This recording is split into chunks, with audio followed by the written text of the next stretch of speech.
Bonjour à tous. Donc, est-il possible de hacker son véhicule? C'est une question auquel je vais essayer de répondre en premier lieu, essayer de balayer très rapidement l'ensemble des fonctionnalités, les grandes fonctionnalités que l'on peut retrouver dans un véhicule connecté. Puis après, je ferai une analogie avec les smartphones qu'on a tous aujourd'hui, qu'on utilise.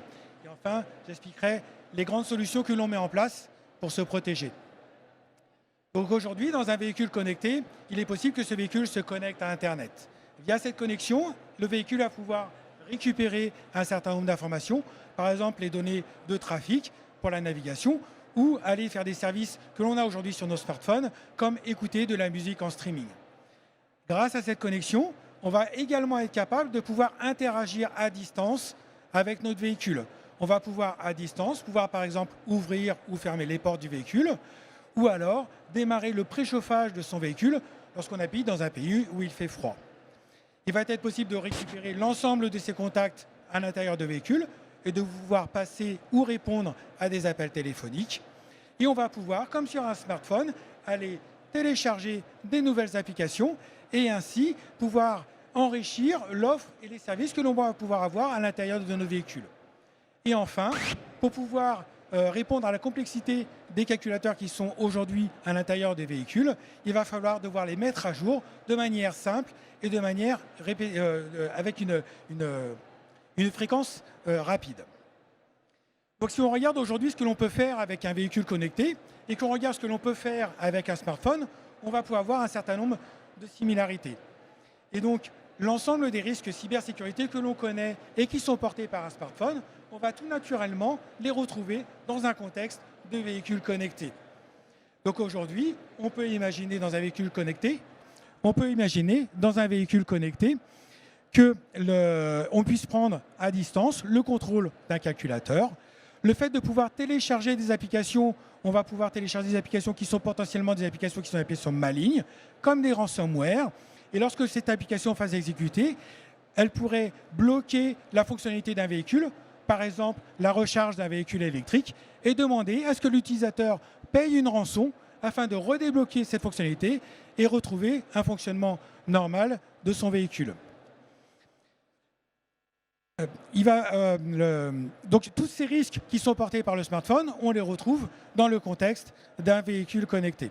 Donc on va appliquer aujourd'hui pour se protéger les mêmes solutions standards que l'on trouve dans le domaine de l'IT et de l'informatique en général. Donc on va faire des analyses de risque. Ces analyses de risque, elles vont nous permettre d'identifier les différents chemins d'attaque qui sont possibles à l'intérieur du véhicule. À partir de ces chemins d'attaque, on va identifier un certain nombre de risques, on va mettre une criticité sur ces risques et on va mettre en face des contre-mesures qui vont permettre soit de réduire le risque et de le rendre acceptable, soit complètement de le retirer. On va mettre en place des solutions qui vont permettre de garantir que les logiciels qui sont exécutés à l'intérieur des calculateurs sont des logiciels qui sont légitimes et non falsifiés. De la même manière, on va garantir que les données qui sont utilisées par ces mêmes logiciels sont des données qui sont authentiques. Ça veut dire que lorsqu'on va communiquer avec l'extérieur, on va avoir la garantie que l'on communique avec des serveurs qui sont des serveurs en lesquels on peut avoir confiance et que les informations que l'on récupère sont des informations qui sont authentiques. On va mettre en place la notion de ce qu'on appelle la défense en profondeur. Donc l'objectif de cette solution, c'est de ne pas avoir qu'une seule barrière. Le risque de mettre qu'une seule barrière à un endroit et de mettre tous nos œufs dans le même panier serait que si un hacker est capable d'exploiter une vulnérabilité sur cette barrière-là et de la contourner, il serait alors à même de prendre la totalité immédiatement du contrôle du véhicule. Si on est capable de mettre plusieurs barrières, même si la première barrière est contournée, le hacker l'attaquant devra trouver d'autres solutions pour effectivement casser la deuxième barrière, puis casser la troisième barrière avant de prendre le contrôle du véhicule. Et enfin, on va mettre en place quelque chose de très très important qui est la notion de défense en zone et la gestion des privilèges. La grosse différence entre un smartphone et un véhicule, c'est que dans un véhicule, il faut garantir que la sécurité physique des personnes qui sont à l'intérieur des véhicules ne peut pas être compromise. Donc pour adresser cette problématique spécifique aux véhicules, nous allons, pour simplifier, imaginer deux zones. Une première zone dans laquelle on va mettre l'ensemble des calculateurs qui sont à risque. l'ensemble des calculateurs qui sont directement liés avec la connectivité. Et dans la deuxième zone, on va mettre les calculateurs qui sont à protéger. Les calculateurs qui portent les fonctions directement liées au véhicule, comme par exemple les calculateurs qui vont gérer les systèmes de frein, les calculateurs qui vont gérer la direction ou le contrôle moteur. Et l'objectif est de séparer les connexions que l'on va avoir entre ces deux zones et faire en sorte qu'on a besoin de temps en temps de pouvoir mettre des messages et émettre des messages de la zone à risque vers la zone à protéger pour pouvoir avoir cette interactivité. Donc l'objectif va être de faire en sorte que uniquement les messages qui sont légitimes puissent circuler de la zone à risque vers la zone à protéger. Un exemple, si on prend le calculateur qui permet de gérer tout ce qui est multimédia, il n'y a aucune raison que ce calculateur soit aujourd'hui envoie un message au calculateur qui gère les freins pour lui demander de freiner. Ce n'est pas un ordre qui est légitime pour ce calculateur. Donc l'objectif de cette défense en zone et de cette gestion de privilèges va être de faire en sorte que si le calculateur qui gère le multimédia est compromis, la barrière qui est entre cette zone à risque et cette zone à protéger empêche ce message d'aller vers la zone à risque et donc entraîner un certain nombre de problèmes. Donc voilà les grandes solutions que l'on met en place pour protéger nos calculateurs. Donc on voit qu'aujourd'hui, nos véhicules vont être de plus en plus sensibles à des attaques de cybersécurité, de par la présence de cette connectivité, de par la présence de cette connexion avec Internet et de par la richesse des fonctionnalités qui sont rajoutées dans nos véhicules grâce à cette connectivité.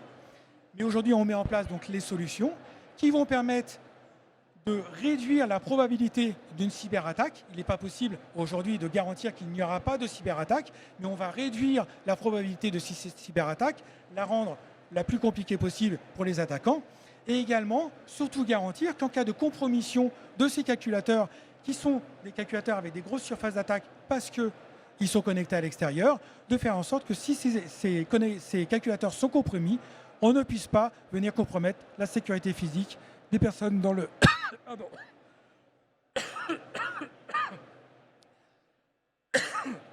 Pardon. La sécurité physique des personnes qui sont à l'intérieur du véhicule. Merci. Je vais passer la parole à Aline. Excusez-moi.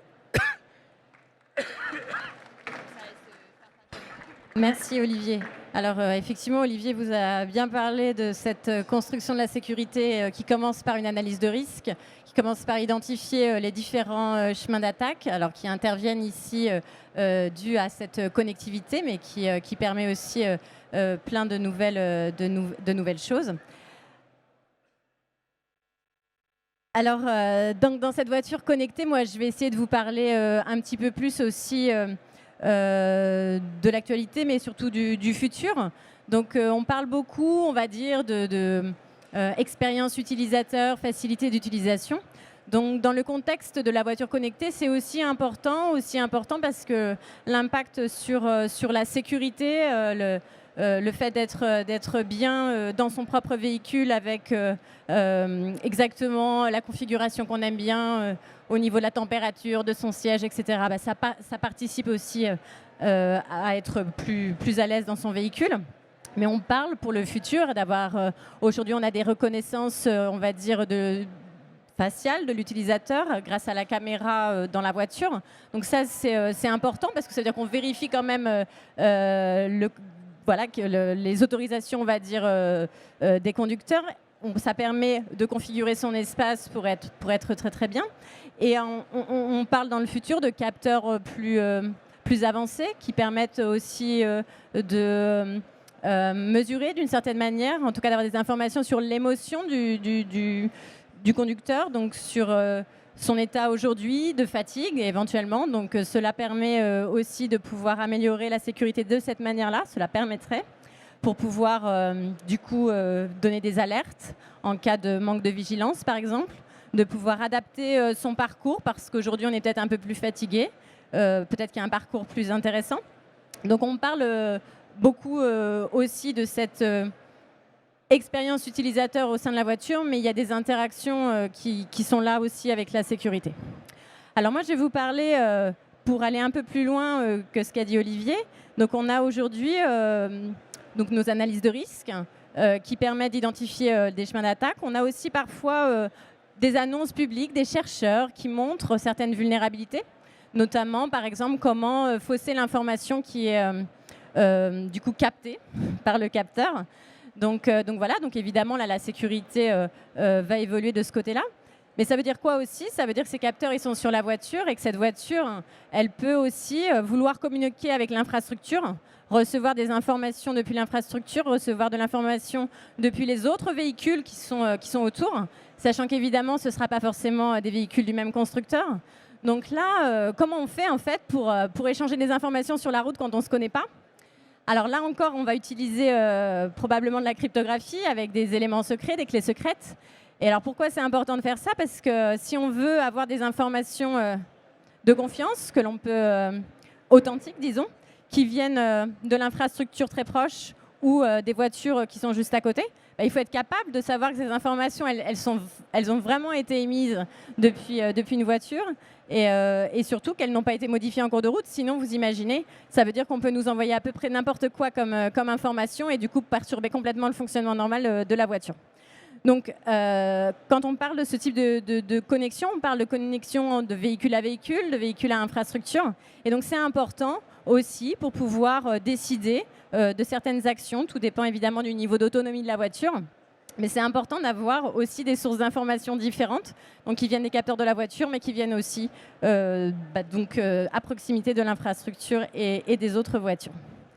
Alors tout ça, évidemment, et dans les analyses de risque, on va le voir aussi, ne doit pas être fait sans prendre en compte la protection de la vie privée des utilisateurs. Ça veut dire qu'un utilisateur, il a sa voiture, il n'a pas forcément envie qu'on le trace complètement, tout le temps, de manière numérique et facilement, juste parce qu'il a toujours le même identifiant et qu'on peut le reconnaître. Donc là, on a des standards qui définissent un certain nombre de choses à ce sujet. Mais alors, ça veut dire quoi en termes de cryptographie, de gestion de clés de connectivité? Ça veut dire qu'on va être obligé, d'une certaine manière, de changer les clés très régulièrement pour pouvoir assurer que ces communications entre véhicules ou communications avec l'infrastructure, on a besoin quand même de s'assurer qu'elles sont authentiques et qu'elles c'est pas juste n'importe quoi ce qu'on nous envoie. Donc on a besoin d'une certaine manière de clés pour pouvoir valider que ces messages n'ont pas été modifiés. Mais si on utilise tout le temps les mêmes, on saura tout le temps qu'il s'agit de la même personne. Donc c'est pas cela qui est prévu. Ce qui est prévu, c'est évidemment d'avoir des clés qui changent assez régulièrement pour que, en fait, pendant une période de temps, on utilise la même clé. Donc peut-être que pendant une période de temps, on saura que c'est le même véhicule, mais après on changera de clé et ça sera pas possible de savoir effectivement que c'est le même véhicule tout le temps au même moment. Donc vous voyez, donc il y a différentes problématiques évidemment qui apparaissent en ouvrant la connectivité dans la voiture. Donc ce qui est important, c'est de faire des analyses de risque et de vraiment avoir identifié les principaux chemins d'attaque pour pouvoir mettre la sécurité au bon endroit, comme le disait Olivier tout à l'heure. Et donc de savoir, et surtout d'avoir une vision globale pour ne pas se tromper d'endroit sur l'insistance de mettre beaucoup de sécurité à un certain endroit alors qu'on a laissé un chemin très important, d'attaque très important ailleurs. Alors voilà, donc tout ça pour vous dire que évidemment le hacking éthique aussi dans la voiture connectée c'est très important. Et alors c'est très important de le prendre en compte depuis le début, depuis cette analyse de risque.